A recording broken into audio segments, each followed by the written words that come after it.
it.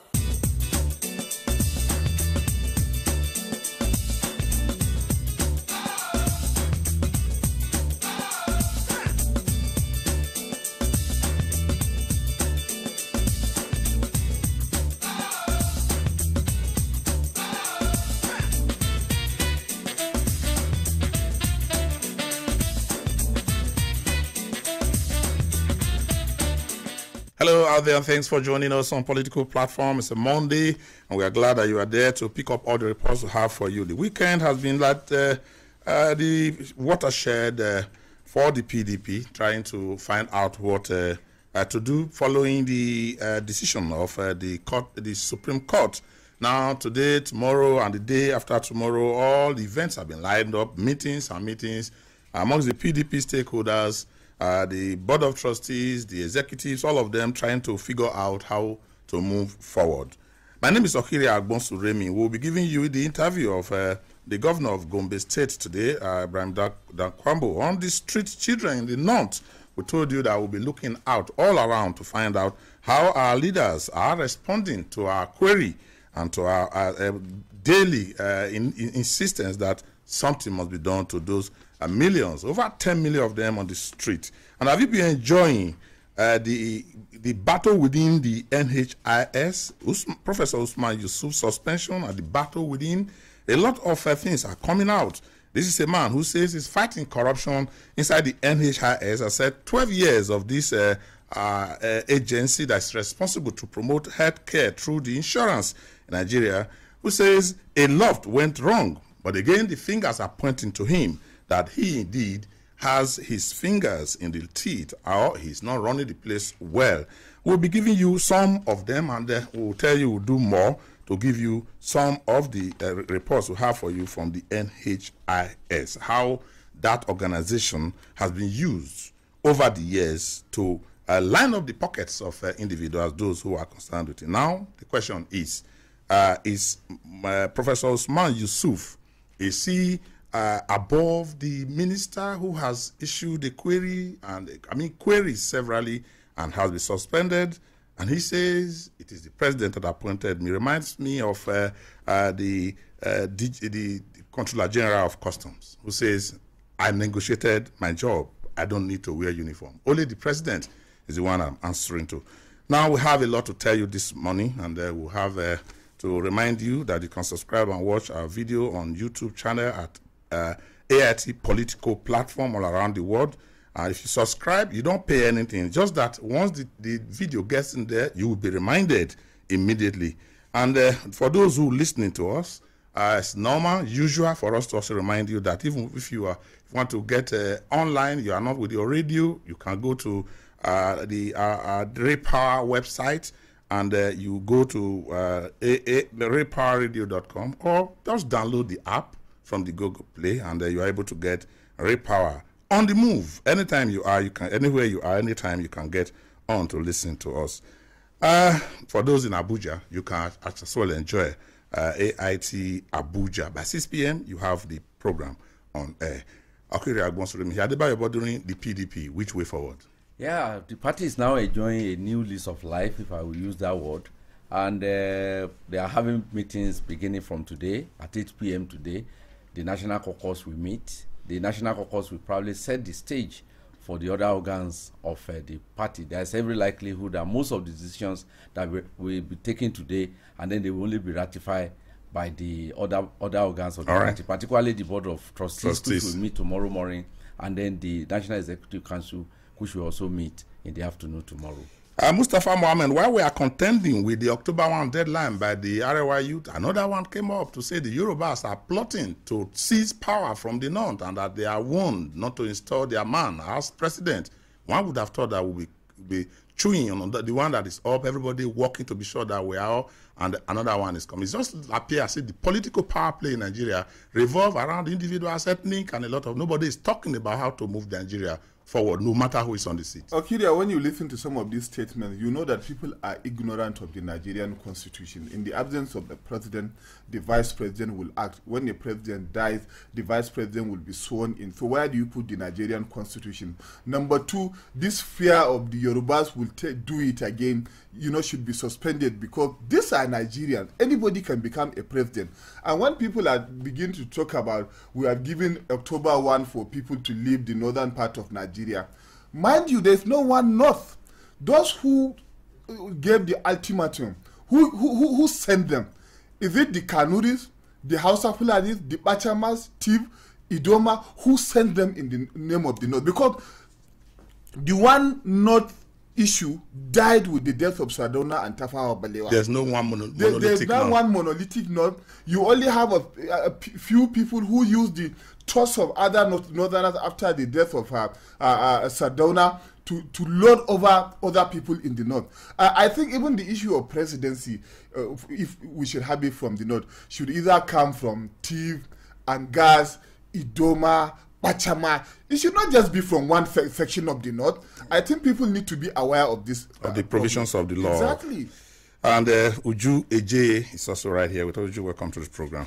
Thank you, Ohira. It's so sad if it's proved that people actually line their pockets with the money from the NHIS. Then it's sad that Nigerians are suffering, lacking terribly in Medicare, and some people are playing with human lives. And Joma Osamo is also right in it. Joma, welcome to the program. Thank you, Okiria. And I will come to you later, because the issues around the Independent National Electoral Commission, there are some of them that we need to talk about. Dr. Amichanekwe, welcome to the program. Yes, I also make a quick reference to that. Some people are alleging that the INEC chairman, who was executive secretary of TETFUND, whose tenure is being probed, was influenced by the Senate to quickly respect the court judgment, but he has come out to deny. But I chose that TETFUND, and I want to link it up with NHIS. I want to link it up to Pension Commission. There are so many of them parastatals in the presidency that receive a kind of checkoff. That is, whether you like it or not, money must accrue into the account. National Health Insurance, Pension Commission, TETFUND, these are 3 examples out of many, and these are cash cow. That those who are in authority will want to. So that's why you continue to hear stories revolving around them. There's so much money being accumulated.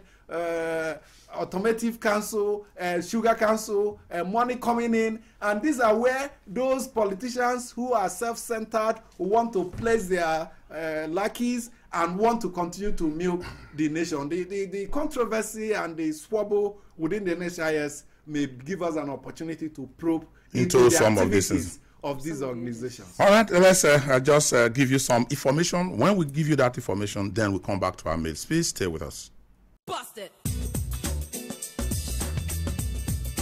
They present the popular radio program Political Platform on the Ray Power FM network. Ray Power FM Political Platform, now on television.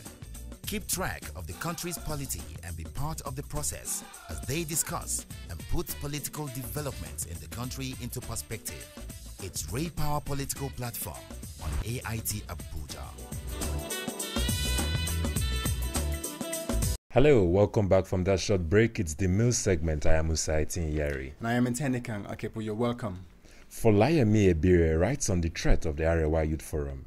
He says, I would like to call the attention of the crew to the dangerous threat being issued by the Arewa Youth Forum. First was the Igbo quit notice. Now is the alleged threat to try to cling to the presidency come 2019 and point fingers at the Southwest for alleging to remove President Muhammadu Buhari from office. Note that Nigeria is for all. It's the people's mandate that counts and not any plot. With such a threat, I can only imagine what's going to happen come 2019. I'd like the federal government to act quickly by charging the Arewa Youth Forum to court for uttering statements to obstruct public peace and the unity of the nation. We are talking about restructuring. With comments like this, restructuring might not be a success. God bless Nigeria. And on restructuring still, Chukwunonso in Abuja says, thank you for the wonderful work the crew is doing. I must confess I'm an addict of the program both on YouTube and on radio. Nigeria's problems are enormous, but the solutions to these problems are very simple. If our leaders are sincere, We need true political and economic restructuring for the country to move forward. What we have at the moment is very expensive and doesn't encourage hard work and innovation. We should do away with the current structure that adopt one that is unique to our problems. The states should be collapsed into 6 regions, each having its own parliament. That's how we can move forward. Away from that, Shegubanso, writing in from Abuja, says, during the weekend, 2 members of the Federal Road Safety Corps were allegedly shot in Abia State by officers of the police force because the wife of a top government functionary was accosted for seatbelt violation offense. This uncivilized show of force among the security agencies is becoming so rampant. Only last month, a police station was razed down by members of the Nigerian Navy. In the light of this, Nigerians must rise in unison to condemn and mount pressure on the police to investigate and punish these erring officers who have brought shame to the police force and Nigeria at large. And wrapping it up for the mail segment today is this mail from Fred Ogbari in Port Harcourt, Rivers State. He says, I've been listening to this program meticulously from inception to date, and even when I am outside Port Harcourt, Ray Power is the first frequency that I search on my radio to continue listening to your analysis. I feel very happy to see the visuals of the program on YouTube channel with all your faces as you analyze political developments in Nigeria. I want to thank the management of Dar Communications for this ingenuity that brings together all sides of the story to the delight of listeners, and Commando Hiria and the rest of the crew members for such service to our fatherland. God bless Nigeria. That's it on the mail segment today. Keep sending your mails to politicalplatform@yahoo.com. Busted. They present the popular radio program Political Platform on the Ray Power FM network. Ray Power FM Political Platform, now on television. Keep track of the country's polity and be part of the process as they discuss and put political developments in the country into perspective. It's Ray Power Political Platform on AIT Abuja. Thank you so much for remaining with us on the platform. The governor of Gombe State is quite literate. He went to school, both from what he told me, the Quranic school when he was young. And ALMAJIRI school. Yeah, the kind of school that will teach you how to be a good Muslim right from early age. But he didn't stop at that. And for you to know how much he went, he was the Accountant General in his state and then Accountant General of the Federation. That's to tell you that he got to the peak of his professional career before dabbling into politics. So when we talk about street children and those who are not in school, I can understand it better than those who probably are not as lettered. Let us listen to Dan Kwambo, who told us that a lot of things are being done in his state to indeed get these children off the street. How are you dealing with the issues of the ALMAJIRI cultural? The Sultan says, look, it is not Islamic, it's a cultural thing that must be. How are you dealing with that issue of the ALMAJIRI? We are trying to match the ALMAJIRI system with the formal system. And if you come to Gombe, you see that all the ALMAJIRI, most of the schools have been formalized into the formal and the informal. We call them the informal education. It's not really bad. ALMAJIRI is not really bad. It's just because of the grading system of ALMAJIRI that we don't have in Nigeria. There is nothing wrong for you to learn education in Arabic or to learn in French or in German or in Japanese. Yeah. You know, so if somebody is maybe the content, the curriculum, where then it's the fault of our leadership. If our leadership has taken time to develop a curriculum for them, to grade them, to say if you read Quran from this level to that level, you have NCE. You read from this level to that level, you have NCE. Incorporating all the content and developing science. You don't need to read history before you get degree in English. Yeah. You read English, you get degree in English. Do you read mathematics to get degree? We are talking of the younger ones. Even for the younger ones. Because they need the basic education. We are talking of basic education. Basic education is hygiene and development of the brain. Yeah. So that develops your brain. You can imagine our colleagues who are causing problems, you know, around the region. Yes. Develops bomb. Develops all sorts of weapons themselves. They build ammunitions. And by what we know is they only develop the brain through ALMAJIRI system. So somebody will have to sit down and develop a curriculum and grade the curriculum and make it useful. When you say our leaders, education. Yes, because you have been one of the leaders in the forefront. You can actually mobilize the people to say this is what should be done. And this is what we have done in Gombe. And that is why I tell you that in the past, people said that because those things were not there. We have attempted to formalize our own and bring it. How successful has it been? Excellent.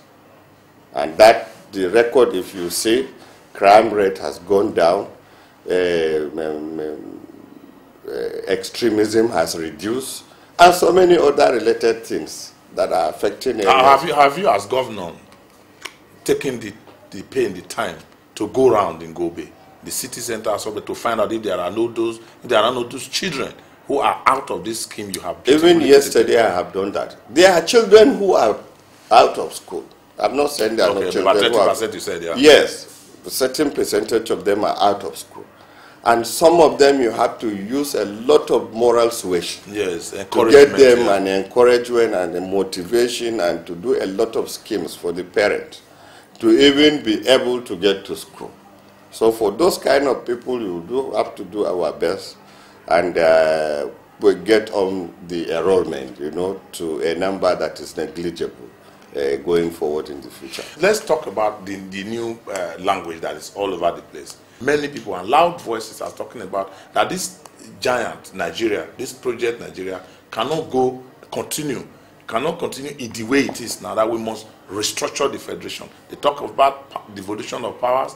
They say we don't need as many as 36 states. Some say 360 members in the House of Representatives and 109 in the Senate is is unwieldy, and that the resources in every part of Nigeria is refusing development because we are focusing on oil, and that if we devolve power to the states or the region, whatever, that we could have states really developing at their own pace, and those attention will be given to the resources in their areas. What are your thoughts on this? Well, my own belief is that devolution is about getting a lot of powers from the center downwards.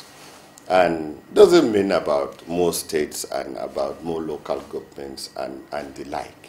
You can have as many local governments as you want if you can take care of those local governments. Yes.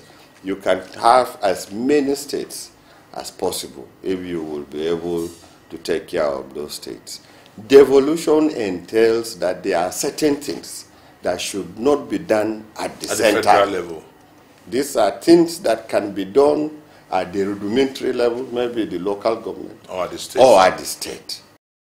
Ibrahim Dakwambo, unfortunately we cannot take more of that interview because we have to do some analysis of some of the issues we have raised. But he has raised the hope, said from about 70-75%, now 30% in Gombe, that he can talk about street children, and a lot is being done to harmonize, to formalize the Islamic education, the Quranic studies, such that when students pass through it, they don't pass through it and grow old to be 22, 23, 25 with nothing, no skill whatsoever. They are trying to incorporate skills and a lot of formal education into that, so that at the end of the day, they have certificate they can take somewhere. I hope other state governors in the north, Mustafa, are doing the same. Okiria, this was the call of the Emir of Kano, Sanusi Lamido Sanusi, who is also a beneficiary of both the ALMAJIRI and Western system, just like Kombo and myself. We have all read the Quran and then the Islamic sciences and went to the Western school, the same thing with even my father and so many out there. What we lack is the policy framework to streamline and build this system that was allowed to rot into the formal education. Once you have this system in the formal education with grading and certificate, you don't have dirty children and kept abandoned by their parents in the name of Islamic education in the state and not going to the formal schools, and you will not know what will happen to them after 10, 20, 15 years. So it's actually a role model. Remember, I said a couple of times on this program that Nkwambo is an exceptional governor. Currently, in the whole of northern Nigeria, there is no governor that can match him in terms of infrastructure, other projects, especially education. So this thing that he has done, and he's running it quietly. He's running it quietly because, you know, he's not a core politician. He's actually a professional that found himself in the political system, and he is putting his enormous energy and knowledge into the scheme. Okay, let's just leave it that. Let's come to the mainstream politics. Adebayo Bodiri will have the PDP meetings today. What are those things that the leaders should indeed be working on now? Ayo Fayose told me that he will not pretend. There's no need pretending that there's those who are saying there's no victor, no vanquished, but it's a lie. That there's a victor in this matter and there's a vanquished. And the Alimodu Sheriff and his gang, his ways, are vanquished, and that they are the victors. I was tempted to ask him, where is the reconciliation that is expected in the PDP? If we go to the party office and we are beginning to sing victor, vanquished, then how do we go about that? How do you think that the PDP can indeed, what should they be doing now? I think the challenge presently is not just the victory at the Supreme Court. The challenge presently is how they can manage their differences, including those, whether there is victor or there is the vanquished or whatever, is to the election of a proper party leadership. That is the National Convention. National Convention. If you look at the history of PDP, there has never been any popularly elected national chairman. I have been asked several. They were imposed. I have been asked several. Maybe Ijoma will be able to answer the question. What's the lifespan of McAfee's tenure? What he was elected in Port Harcourt, put in there, appointed in Port Harcourt. Yes, the National Convention, the last one in Port Harcourt, gave him 12 months. Within 12 months. So, but because of this legal battle, so can we technically say that his tenure has actually ended?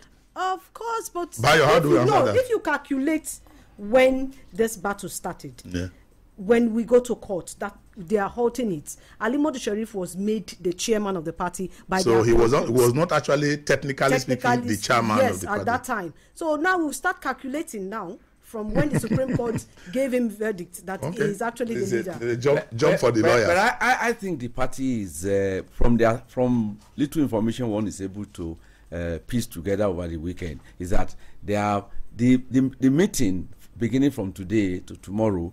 We fix a date for the convention, and the party, we will see how they will manage their affairs now. They have two committees report, the Kirimadu committee and the Saturday committee of Jerry Ghana.